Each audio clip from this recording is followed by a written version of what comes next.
I'm here today to say thank you to this group of legislators, to our federal officials with Senators Klobuchar and Smith, and we have Congresswomen McCollum and Craig. We were not able to be joined by Congressman Phillips and Congresswoman Omar, but as part of this is the group of folks who helped lead the American Rescue Plan, an acknowledgement that COVID-19 decimated not only the health and the security of our communities, but the economics. And in responding to that, to making sure that folks who did the right thing to protect public health, to protect their neighbors, who had to close their businesses or lose their jobs, that there would be compensation to make sure that they were made whole. And this piece of legislation, while it does that, does so much more. It attacks systemic issues that COVID exacerbated. It goes to the heart of what it's going to take us to keep this site open, to keep testing up, to make sure our schools continue to open safely, and that we truly recover this economy for every single American. So for months, as we watched our state budgets, as we watched family budgets, as we watched county budgets, and we understood what this was doing, we're asking for a bold piece of legislation, and we couldn't have asked for more. I am so incredibly grateful for the work that was done, and I want to make sure that all of you hear from the folks who made this possible, got this piece of legislation to President Biden's desk, and now those resources are flowing to the state of Minnesota and to our neighbors across the country. And with that, it's my pleasure to introduce our senior senator, Senator Klobuchar. Thank you so much. Thank you, Tim. It is an honor to be here, and of course with my friends in the federal delegation, my colleague Senator Smith and Representatives McCollum and Craig, as well as Lieutenant Governor Flanagan. I guess you broke the glass ceiling for male electeds, Governor, in Minnesota. But this is a momentous week because we can finally say to Americans that help is on the way. It's on the way with these distribution of the vaccines, and you can see right here why we passed this bill. We still have a lot of work to do, and I know the numbers are really quite extraordinary. Governor, 75% of Minnesotans over 65 and 22% of our population have had a one shot, but that means we still have a lot more to go. And this vaccine isn't going to suddenly parachute in the middle of Hastings. It is not going to do that, and we've got to have the distribution system ramped up more and more and more with each week. So that is the heart of this bill. Then we also know that when we get to the moment where this economy is ready to rebound, we don't want to be in such a deep hole that you can't crawl out of it. And that's why there's direct help for citizens in the form of $1,400 checks that are going out as we speak. There is a major change in the child tax credit, but there is also help for our schools, for mental health, which is going to be something that's going to haunt us coming out of this pandemic for months and months to come. But then finally, I wanted to note one thing, since we are in the Mall of America, a place that we're very proud of in Minnesota, one of the biggest tourist attractions in the country. Tourism has really suffered, obviously, because of people's safety. And one of the things we did with this bill was have a major grant program for our restaurants. And yesterday I was with Andrew Zimmern and some of our chefs and others out in St. Louis Park, and then went up to Duluth, where they were rejoicing in this bill because a lot of our restaurants are just holding on. 1 in 6 of them in the U.S. have closed permanently, and we don't want to keep adding more closure of restaurants. So this is a big part of this program, to keep those restaurants going until we have, I always say, light at the end of the tunnel, but I liked what the mayor of Duluth said. We see this as a lighthouse. That's a Duluth phrase. There is a lighthouse in front of us that's blinking good things for our country. And we just need to hold on, follow the rules that the Commissioner Malcolm and the Governor, Lieutenant Governor have set out. And we know that there's some loosening of those rules for good reasons. But if we keep our act together, we're going to see that lighthouse and things are going to be back to normal. And the only way we do it is by making sure we have the backs of the American people. That's what this American Rescue Plan is all about. And I was proud to be in the Rose Garden with the President when he addressed the nation on Friday. And I can tell you, we are ready to go. He is ready to go. And there's going to be an available vaccine for every adult in America by the end of May. That's what we call good news. With that, I turn it over to my colleague, Senator Smith, who serves on the Health Committee and has been on the front lines. We have frontline workers. She's been on the front line of working to make sure this vaccine gets to all Minnesotans. Tina Smith. Thank you. Good morning, everyone. It's great to be with you. I want to just also take a moment of personal privilege as I see Paul Gorski, of course, hanging way in the back there. I have spent many, many hours in the truck with Paul, going to fishing openers and deer openers and pheasant openers and all the openers in between. So congratulations, Paul, on your service. It's wonderful to see you. So the American Rescue Plan is historic legislation that is going to get working families in Minnesota and around the country back on their feet. It is going to provide direct support to families, as Amy said. It is going to help our schools reopen safely, and it is going to make sure that everybody has access to these incredible vaccines, which are really so innovative in what they're accomplishing. I want to just note that in this legislation, in particular, provisions that I wrote to make sure that nobody has to have an out-of-pocket cost for the vaccine, regardless of what kind of insurance they have, or even if they don't have insurance. In this proposal, we are getting billions of dollars to states across the country, including Minnesota, $7.5 billion. This is going to help, as Senator Klobuchar said, make sure that this vaccine gets everywhere. I want to particularly note the provisions in this legislation in the American Rescue Plan that are going to help us deal with the underlying inequities and how this vaccine needs to get distributed. I know that Governor Walz and Lieutenant Governor Flanagan and Commissioner Malcolm are working hard on this to address the disparities between how white Minnesotans are getting the vaccine and how Minnesotans of color are getting this vaccine. This is going to be a big step forward that we're going to be able to accomplish because of this help in the American Rescue Plan. I also want to just note another thing that is so important, isn't getting quite as much attention, but is going to be so important for working families, and that is the significant support to shore up our child care system, from family daycare providers to child care centers and also to early learning opportunities like Head Start.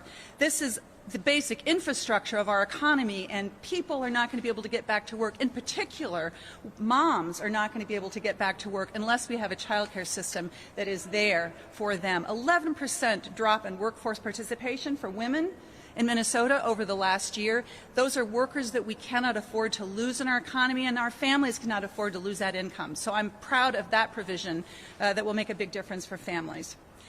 I'm also really excited about what we're able to do for tribal governments in this state. I will save that for another time to give you the details, but it is historic support for tribal governments and urban indigenous people also. Now I'd like to turn the microphones over to my friend and colleague, Lieutenant Governor Peggy Flanagan.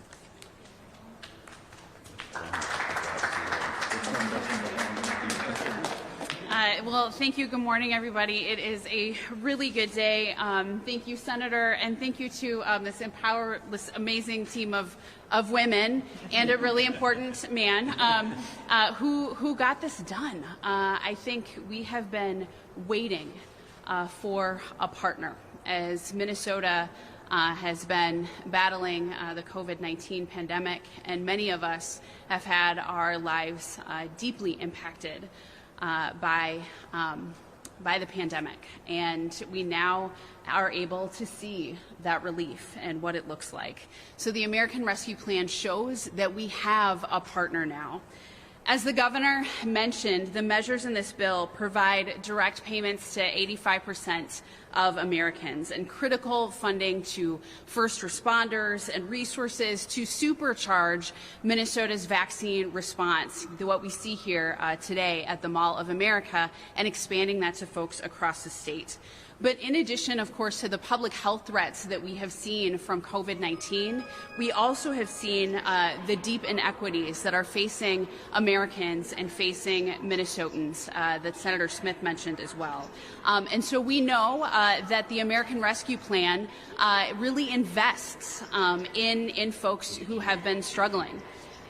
Extending SNAP benefits has been something that's been critical. Unemployment expansions, providing direct payments to Minnesota families, and expanding tax credits for families with children. Of course, the big investments in child care. And I just want to lift this up because I think we don't talk about it enough. The American Rescue Plan has the potential to cut childhood poverty in half in this country, and that is a good thing. So the work of battling this pandemic is certainly not done. We have worked hard to make sure that everyone in Minnesota has the opportunity to be vaccinated, whether it's at their primary care provider, a community pharmacy, or a vaccine site, just like this one at the iconic Mall of America.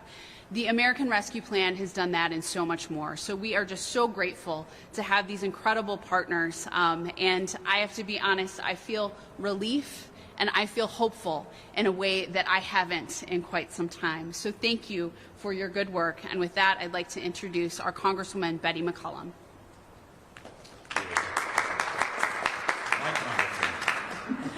Thank you.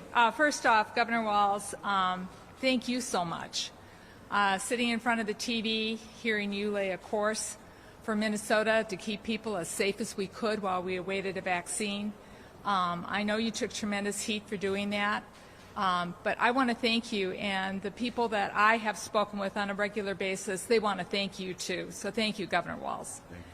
To Commissioner Malcolm, thank you for taking the shot. Thank you for taking J&J. Thank you so much for doing that to tamp down all the misinformation about what a great vaccine this is. To Lieutenant Governor Flanagan, Senator Smith and I had the privilege of working with you as you brought our 11 tribal nations together. I had the honor at that time to be chairing the committee that oversees Native American health care. And the fact that we listened and worked with respect, with dignity, and learned from our Native American community speaks volumes as to how successful we've been and how we will continue to work on health disparities, not only for people of color, but the people who were here first, our Indigenous Americans. You heard about all the great things, all the wonderful things that are in this bill. I don't need to repeat them, but they do deserve to be celebrated. But I just want to take a second and thank another group. I want to thank the American people.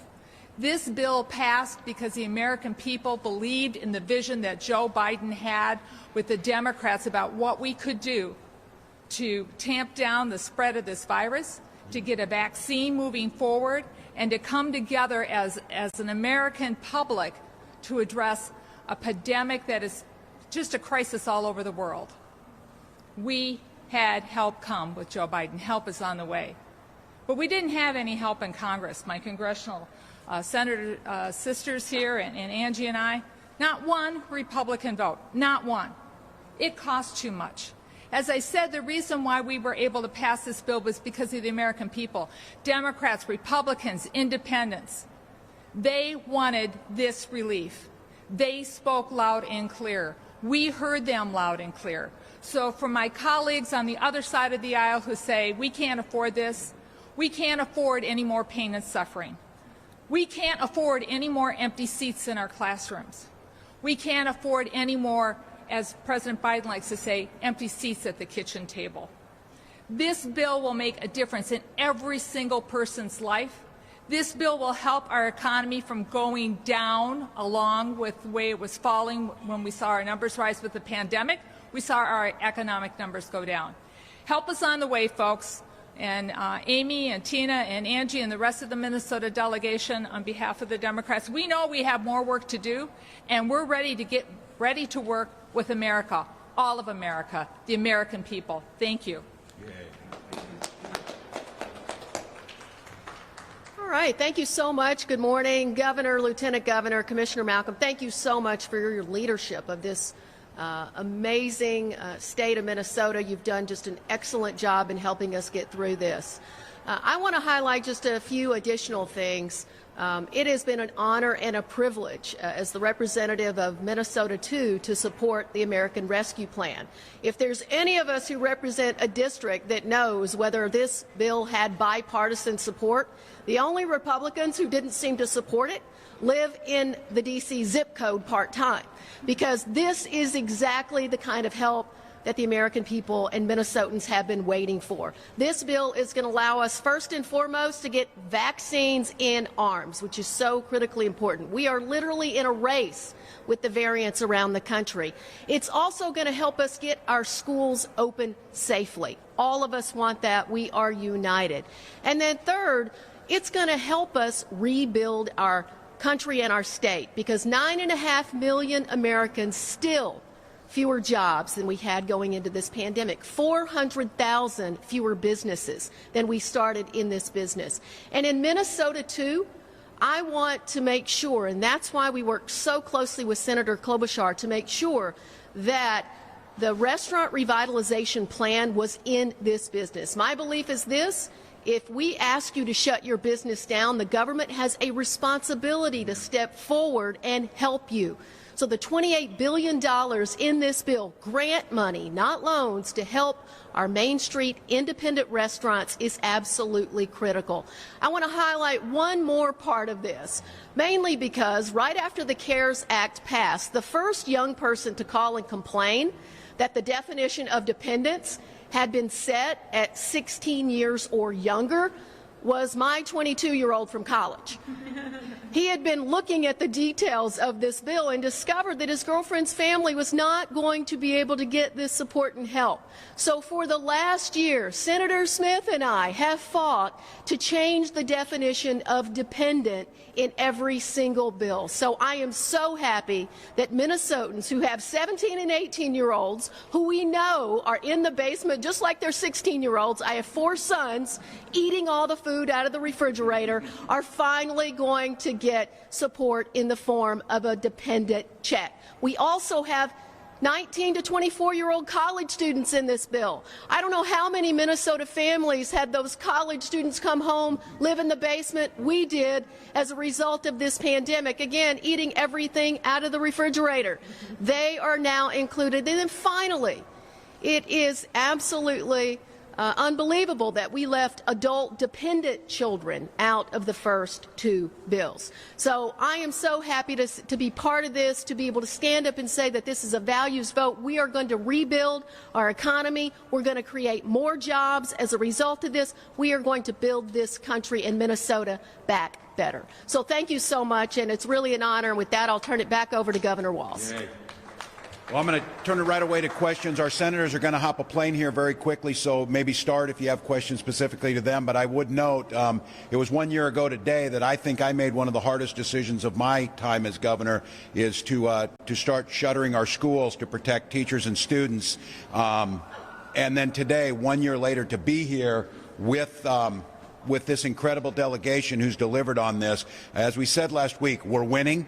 This is the beginning of the end. We've got some work to do, but this piece of legislation makes that work so much easier. It makes it so much fairer, and it makes the end, once we get there, so much brighter. So with that, we'd be glad to take questions. Governor, perhaps this question for you or Senator Klobuchar or Senator Smith. What would be lost if we didn't have that vaccine money in there? If you can talk about, that might be a Commissioner Malcolm question of, what that does to potentially speed up the process here, and how do we, view that in terms of where we'd be without it? Well, thank you so much. I appreciate that question, and I appreciate our congressional delegation making sure we all understand that at the heart of the bill is going on offense against this disease. Vaccines are the way we're going to get out of this. We can then begin to open up more safely, get our kids back in school. Without the support, the financial support to actually administer the vaccine, whether that means funding local public health, funding sites like this, helping to build up the capacity to not just have vaccines inside hospitals or inside pharmacies, but to be able to do things like mobile vaccination clinics and programs that get the vaccines out into the communities where especially some of our hardest to reach folks are. It's wonderful. It's historic to have 3 effective vaccines. But as our delegation and the governor and lieutenant governor have said, the vaccine does no good in the vial. It's got to get delivered to people. This is one of the most complex operations in public health in our history. And we can't do it without the support, the people, and the infrastructure to get the vaccines administered. So this is going to just accelerate our recovery from this pandemic so quickly. Thank you. And one other thing we didn't note is there's also billions of dollars for testing in this bill. And it shouldn't just be NFL players that get to have rapid tests. As we transition away from this pandemic, we know we're going to need more money for testing. That's going to be directly going to the state to help. And again, to be able to reach people, we also have to make sure they know this is safe. And I did also appreciate what the commissioner did in taking the J&J vaccine, but we know that a number of people are still believing stuff they read online that just isn't true. So there's also funding in this bill to attack misrepresentation, because the only way we're going to get to that herd immunity is if more people take the vaccine. Get like a lump sum to distribute for vaccines, or is it funneled through the CDC that then benefits the states? It's a lump sum, and my numbers are that Minnesota, every state will be getting about $7.5 billion. And to Commissioner Malcolm's point, these dollars are going to be able to specifically help to address the disparities in vaccine distribution, which are part of why we're seeing white Minnesotans getting vaccines at a higher rate than others. And of course, to make sure that everybody gets the vaccine as soon as possible. Senator Klobuchar, Senator Smith, obviously the parliamentarian knocked the minimum wage out of the bill here. What are the prospects of that going forward? We've got to increase the minimum wage. It's ridiculous. We haven't done it for over a decade. And that was a procedural ruling that said it basically couldn't go with what we call reconciliation, which you don't want to go into right now. But it was the way that the bill was structured. That doesn't mean we can't have a minimum wage vote in the future or negotiations about what the minimum wage should be. It's been over a decade since we increased the minimum wage and the federal minimum wage, and that helps everyone. So that's going to be considered just as it was in the House. We must increase it. We're going to have a vote at some point. Can you get Manchin on board and the moderate Democrats on board? Joe Manchin is in favor of increasing the minimum wage. It's just the amount, and that's what the discussion is. Comment on the 300 monthly benefit for families and what that could mean in Minnesota for families here? The child care benefit? Yeah. Oh, the child care? You're talking about the child tax credit? The child tax credit or the The child? 300 monthly benefit that we're talking about for some families. Yeah, I'll take this one. Which one are you? I'm not sure what you're talking about. It's the 300 in the child tax credit. That's paid out monthly. Yes, You guys want to get that? 3,000. This is really, I'm like, which one? I know, sorry. It's in thousands. I mean, the child tax credit is so powerful for lifting children out of poverty. It will reduce child poverty by half. What's powerful about it is not only that it's not just a tax credit that families will be able to get a year later, but it will go into their monthly, they'll be able to get it monthly, which will make a huge difference in terms of covering basic expenses like food and rent. Now the next challenge is going to be to figure out how to make that permanent, because that's going to be, of course, so important as we think about where we go from here in terms of making our economy work for everyone. Good. I'm going to interrupt quickly. Let's just do one more question for our senators who need to get back to work in Washington on a plane after this. We have a vote today. But if press would like to come tour the facility here, we can do that afterwards, and the governor can answer a couple more questions in here. So one more. The minimum wage. Did you not get that you wanted to get, or what's next? Well, next is going to be major infrastructure funding, including broadband. And I'm leading that bill with Representative Clyburn over in the House for $100 billion for the nation. And that would be a huge help. What's happened with this pandemic is it's put a big magnifying glass on what we already knew was a problem. So many people don't have access to high-speed internet. And you've got Minnesota school districts, and the governor knows this, the lieutenant governor knows this, where you'll have 10% of the kids, 15% of the kids, major problem in our tribal areas, where they're literally still using paper and pencil to do their homework and on a phone line to hear their teacher, while the other kids are able to do it basically on Zoom.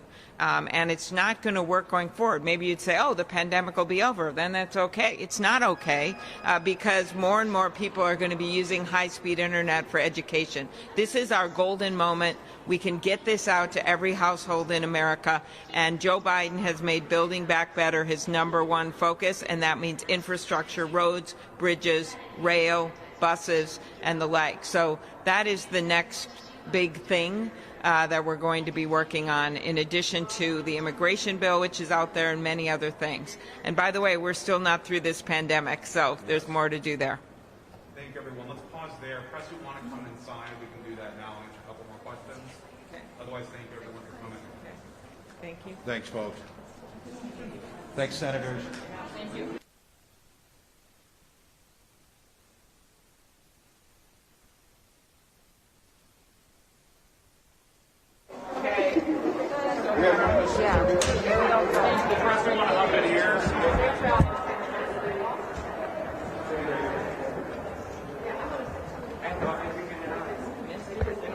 How's it going? Are you going live on LiveView? Okay, great. Thanks.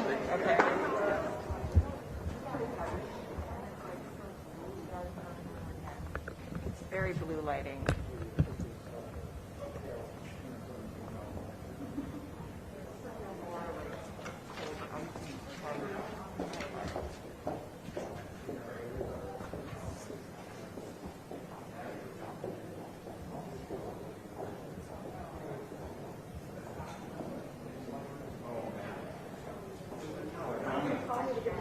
County commissioners are so happy.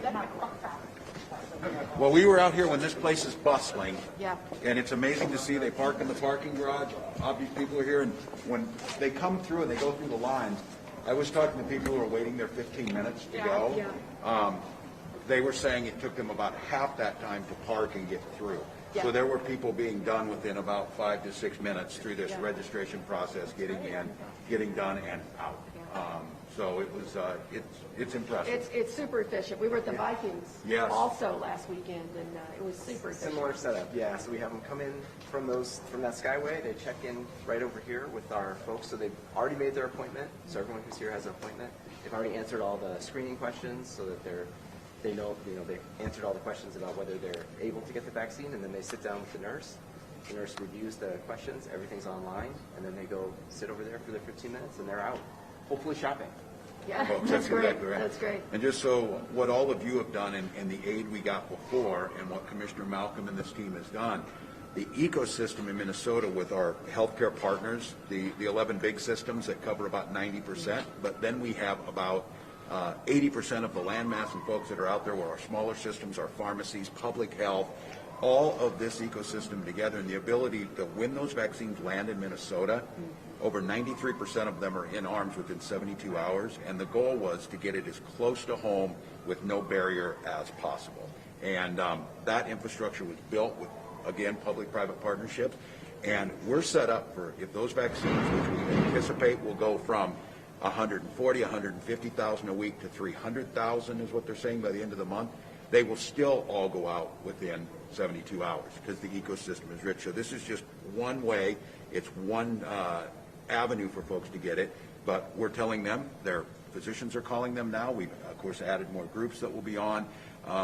Pharmacies is going down to your local Hy-Vee now, if you can get it. So this assistance you gave us helps us keep all of this running, and without it, what you see is it bottlenecks down and much slower. You don't have the capacity to build these things out. Well, what we're going to try to do, and there's an inkling of it in the bill, is to make sure that we never, ever allow our public health infrastructure to get down to the point where it struggles. You can, That's right. you can cheer, Jan. And this is a real issue, and right. it is not. It's not uniform the way it happened because counties had to make hard decisions. Is that correct, Jan? So we see in some areas where public health, and again, it's human nature on this. Well, these potholes need to be filled, and preparing for a pandemic or a public health issue, we can wait. And what ended up happening is you end up waiting. And from a nationwide, when you look at a lot of places, there is no public health infrastructure to be able to deal with. So we've dismantled it twice. Dr. Osterholm's talked about this a lot when I was in the Minnesota State House, and you have my guarantee, and I know Angie and the rest of the Minnesota delegation we're not going to shortchange our public health infrastructure.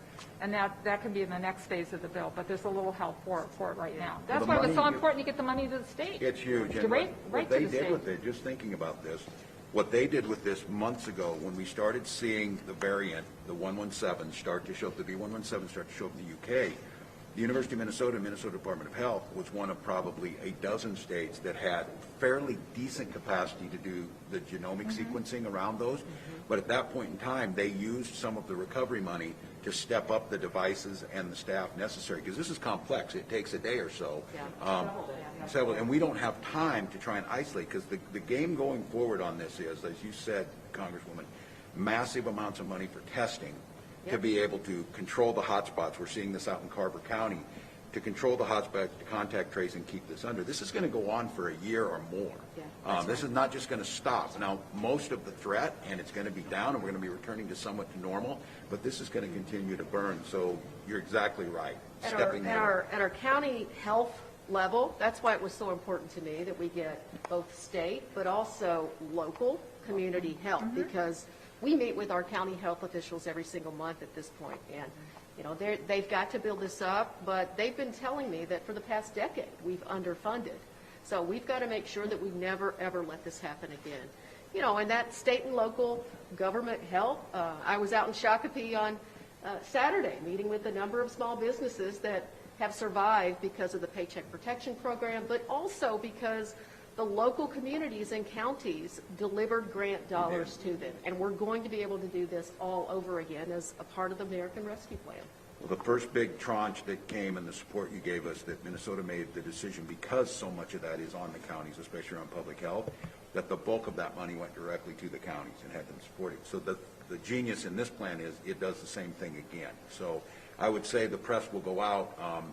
If you want to see how people talk about this, go find county officials and see how many you find that said they don't want to do this. Yeah, go ask Scott County if they want to give the money back. I think the argument that that the senators were making is that this is incredibly bipartisan, because you're seeing it out there. The folks who want to take it, it's a very bipartisan piece of legislation. It simply didn't receive bipartisan votes in the House and Senate, but that doesn't mean that it's not delivering. And these are folks that understand the recovery of this, because to come out of this thing with an economy that's crippled, you simply can't happen. And for some of you who are following this, and the economists, China's economy has been running hot for decades now, since even when I lived there, they were starting to do that. For the first time in 25 years, the American economy is going to grow faster than the Chinese economy, and no small piece of that is because of this. That gives us ample opportunities as we come out of COVID to reimagine the new economy, where people are working from home, where broadband's important, where public-private partnerships. We're reimagining how state government works. The idea of 24 agencies who siloed up and wouldn't talk to one another, that is long gone now. That we have Department of Corrections employees helping you set up these facilities to make them work. I just want to add one more thing on the topic of building our country back. We're starting to see numbers that 30% of the jobs that existed before this pandemic may not exist moving forward. So I think we're going to have to rethink career skills and technical education in our high schools in this country again. I think we're going to have to rethink how we move forward to reskill and upskill Minnesotans. And so that's an important thing. Totally agree. That is part of building back. We've got a Due North education plan, and we're rethinking job training and all those things. And now in state budgets and some of this transformational things that we can think about is not just surviving and cutting to the bone or whatever it might be. Now we have the opportunity to actually build back better. So it's great. Any questions from folks?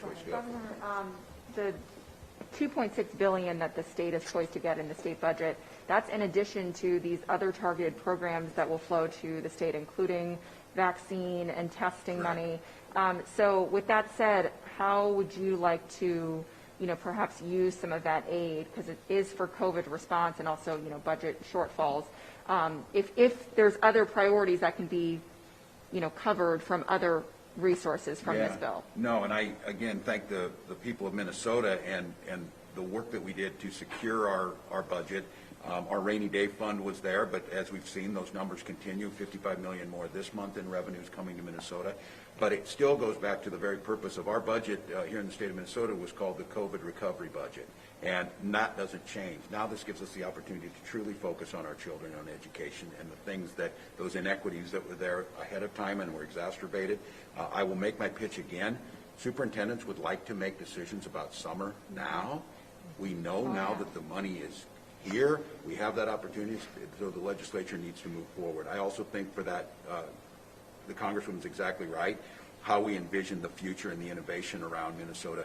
We hear these stories, and it's not the economy's bad, it's that the economy has changed now when you hear Target moving some of their office space on that. That's not going to look exactly the same. And when people hear that, it sounds like a negative. Well, it's only a negative we're not prepared for it. It's only a negative we're not thinking about how that's going to impact us. It can be a positive because now there's a whole lot of places that can host international businesses if we have the infrastructure, if we have the broadband, and if we make that investment. So we're starting to analyze that. We certainly, again, this gives us an opportunity. I would like to think this might be the place where we break the logjam with the legislature a bit, that let's work together on this. This is a good problem to have, thanks to these representatives, that they give us a chance to really envision how we do this together. And so we're not changing our philosophy around working families, around small businesses, and around schools, but I think it would be an incredible wasted opportunity to not think visionary transformational change, and especially Lieutenant Governor keeps talking about that statistic when they talked about it, and it's pretty widely recognized by a lot of economists and folks who work in this, that the potential here is to cut child poverty in half. This is a dream we've had of this country well, since our founding, and certainly an emphasis around reducing that. And of course, that's how our economy really grows. So I'm excited about the possibilities. I certainly recognize that there's a lot of thought out there that can go into this. This is a really unique moment in American history, potentially with Medicare, Medicaid, Social Security. That type of thinking, that type of big idea is upon us right now, and in Minnesota we've usually leaned into that to the benefit of all. So we're really grateful. Governor, I'm getting a stink eye from my staff, so Gotta it get looks like clanged. they got to scoot me to my We're next glad you're thing, here. so it's great to see you. I haven't seen you in forever. I so know. We were so excited to see each other, like real in person. we're doing a baseball game, so I don't even, my congresswoman comes by my house. I walk so- by Walks every by and morning. waves. I wave. No. We keep our physical We keep our distance, not our social distance. That's right. Right, exactly. Thank Well, you. I'll see you in DC. Anything else, anyone? Awesome. Great to see you. You note that it's the year anniversary of you having to close down schools, and you've extended your emergency powers. Republicans are taking up a bill today that would change those. I mean, what is the ongoing discussion around your emergency powers with the legislature, and where could that go? It's ongoing. Well, all of you know, I sent them a letter of things that they would like to do, that they could do, and they simply have not taken those up. I want to just be very clear. We use those emergency powers to set up vaccination sites. If those go away, the ability to do that goes away. Now, if they want to do this, then they need to put that into law, and they need to codify it and show us how that's going to work. And then we need to make sure it actually works. None of that has happened. So the discussion has become, as again, no surprise, harshly partisan around things that shouldn't necessarily be that way. You saw it this weekend. What about the eviction moratorium? I've asked them, get an off-ramp here. Get an off-ramp. If they ask me, and if they got their way today, and I ended this, we would have a catastrophic humanitarian disaster as well as an economic disaster. Because you tell me how those landlords are going to collect the money then.